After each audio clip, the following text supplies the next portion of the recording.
Hey everybody, Ben here from the Bonehead podcast, and today we are going to be talking about Blood Bowl 7s. So we talked about Blood Bowl 7s on a podcast a couple of times ago, and I definitely mentioned it in the top 5 Blood Bowl variants video that came out last week. If you haven't checked that out, go and have a look, because there's a lot of interesting and exciting ways to play Blood Bowl. This is definitely one of the more interesting and exciting ways to play Blood Bowl. So it's not bigger, it is actually smaller. But because it is smaller, it is quicker. There's less going on, which means you can enjoy it more, which means you can get more games in. Anyway, what we're going to do in this episode is we're going to have a look. We're going to have an introduction to Blood Bowl 7s. Because I think it is very, very much worth being aware of and 120% worth giving it a go. So first things first, Blood Bowl 7s, we've got a rules pack here you can see on screen. Link is below. This is version 1.2. 1.3 is coming soon with some feedback from our Facebook group, Blood Bowl 7s Facebook group, and some of our patrons as well. So appreciate you guys all for putting some input in there. But the majority of this rules pack is taken and is basically just tweaked from the NAF version. So when you look at the NAF variants page, there's the Blood Bowl 7s one there. That is for Blood Bowl 16. This one we've updated for Blood Bowl 2020. So if you want to have a look at the full Blood Bowl 7's rules, you can download this while this edition's up, and when we put up the next edition, it will just change. I'll change the link as well. So, Blood Bowl 7's. Let's begin.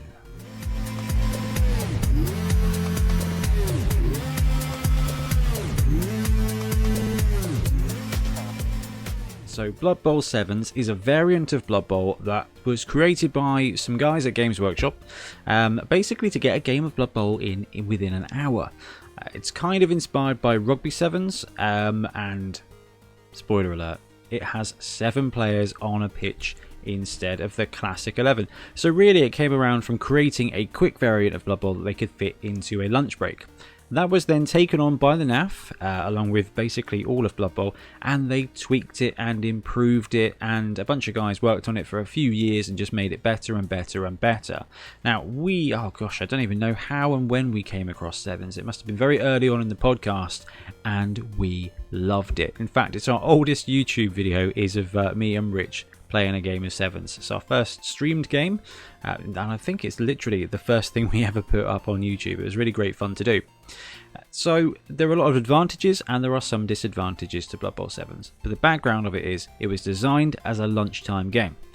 The fluff of it is that it's set basically in the underleagues of Blood Bowl, so the amateur leagues. The whole idea is that 7s is a proving ground for real Blood Bowl players. I think Blitz Bowl has also been kind of labelled in that way. The cool thing about 7s is it's in the rulebook. The new rulebook, the Blood Bowl 2020 rulebook, they talk about Blitz Bowl, they talk about Blood Bowl 7s, I think they talk about Street Bowl as well, so hopefully there'll be an official Games Workshop way to play landing. But over time 7s has developed and it got to a really solid point. We started playing a ton of games. We started playing a ton of games at our clubs, we introduced it to tournaments for us and for what we were doing, and we had an absolutely brilliant time.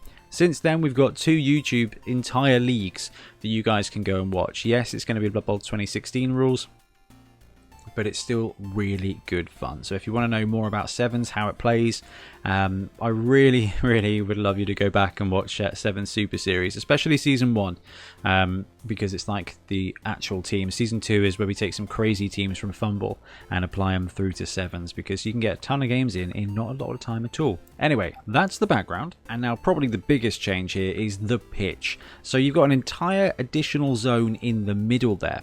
So the Blood Bowl 7's pitch is 11 squares wide and 20 squares long.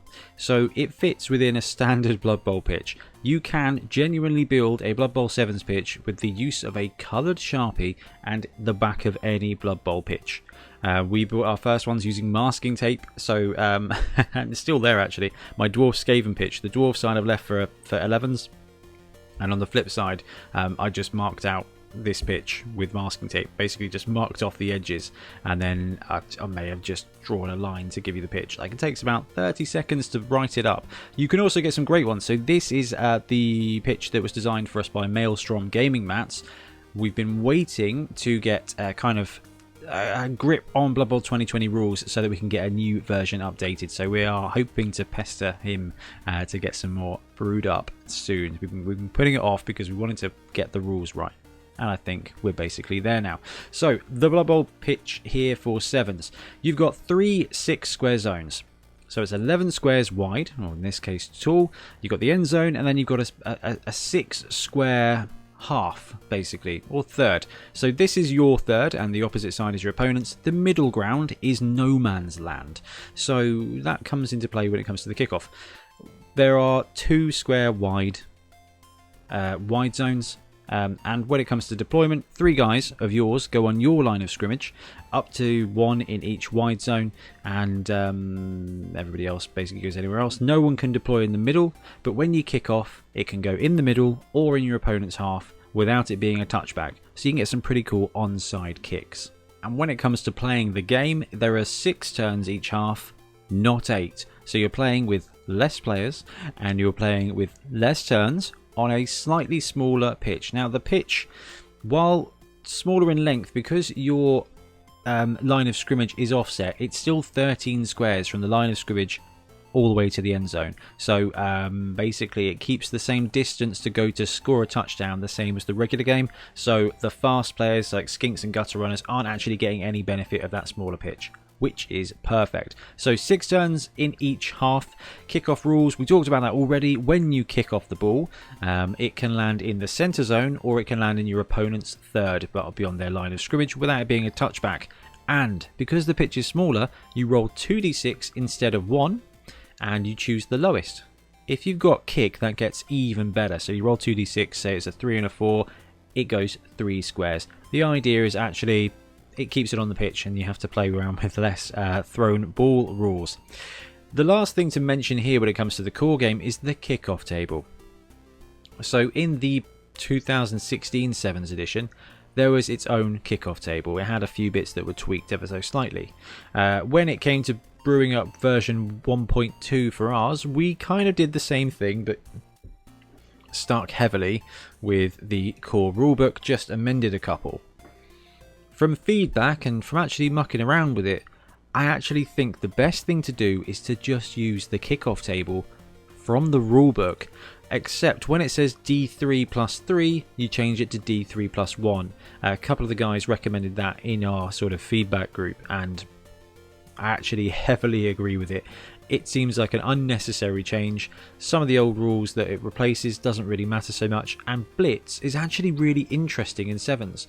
Because you start deployment wise 6 squares apart, there's no free blocks. So if you get a Blitz, you're going to have to go at least 7 squares to be able to punch anybody. So you can move forward as a free turn, or at least D3 plus 1 of your players can move forward, but they are going to be wide open, and they are going to be in close range for a jolly good blitzing. So it's really quite interesting. So 6 turns each half. You can kick it to the middle of the pitch, which is technically in front of your opponent's line of scrimmage. And when it comes to the kickoff table, there are a few different versions to use. The one in the book with that little change of D3 plus 1 instead of D3 plus 3, and you're there. And we've got some creative decisions to make here as well when it comes to Sevens. So with a Blood Bowl 7s team, you have at least 7 players and up to 11. So way less than you would normally get. And because of that, your team value is reduced greatly to 600,000 instead of 1 million. So you are buying 4 less players for 400k less. Maybe a bit more. The difficulty is, and this is one of my favourite things about Sevens, is because it is set in a kind of amateur environment. They think that actually your teams are going to have less access to all the fancy positionals. So you can take up to 4 positionals total within your team. So what's a positional? Basically anything that isn't your 0 to 12, 0 to 16 lineman. Okay, so that's goblins on a goblin team, they're linemen. That's dwarf blockers on a dwarf team, they are the lineman role. Otherwise, you can have up to 4 any non-linemen in your team. Now the reason for this is twofold. One, there's the thematic reason that actually you're not going to have a team full of blitzers on this team and stuff like that. But secondly, it's because it decreases the amount of fancy players on the pitch, so it decreases the amount of additional skills that are on there. It does make the teams feel a little bit more basic, but it also keeps the speed up. And got to say, one of the biggest strengths of Sevens, I think, is the speed of play, but also the accessibility. It's way easier to teach an opponent a game where you've got 7 guys and 2 or 3 of them are slightly different than if you have a full 11s pitch where there's no restrictions. So I really like that. The other thing is, because it is an amateur league, the reroll costs are doubled, and let me tell you, when you've got a 600k budget, that can be pretty difficult to squeeze even one reroll in there. Again, it keeps the game running quickly, but some teams can afford to save up for a reroll, and it makes all the difference. So let's look at some of the advantages of Blood Bowl 7s. The first, straight up, the games take 40 minutes, 45 minutes. We have run tournaments with 5 games in a day and have had plenty of time. We budget an hour for a match and 15 minutes in between. It leaves you enough time to have a casual start and a casual lunch as well, which is cool. There are a lot of 7s tournaments out there that will run 6 games. You can totally do that. That's not a problem at all. 5 games was something we liked. You can take 4 and really have a chill out day. You can play 5 and be bang on, or you can play 6 and be a little bit ahead. Realistically, you're kind of thinking it's 5 games of 7s is akin to 3 normal games probably, but 6 games of 7s would be more akin to a 4-day tournament. But the beauty of this is that it takes 45 minutes a game. Some games are going to be way less, and some games are going to be way more. So because of that, you can get more games into your session. Now, that's not just a 1-day tournament or a 2-day tournament. That's your club night. So we have a club night back in the day, and we'd have 1 game of Blood Bowl, we'd hang around, then we'd go home. On our 7s nights, and we ran these in 2 different locations, you could get 3 games in, rock up at 7. First round 7:30, second round 8:30, third round 9:30, prizes, and done by 11:15. You have a full tournament within 3.5 hours. It was awesome, especially when Ogres won 1 week. That was cool. They went 3-0. Really cool. And because of that, you get more repetitions with your team.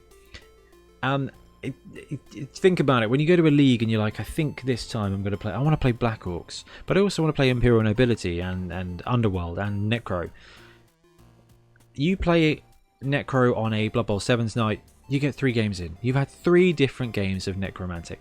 Then you can move on to your next team. You get a lot of repetition, you get a lot of reps in that game, in that team, and also, quite frankly, if you're playing a 3-game evening, I don't see the issue with having 3 different teams. If you're playing a casual 7s night at your league, hey, just be like, guys, I'm going to play Dwarves first, Halflings second, and then Chaos third.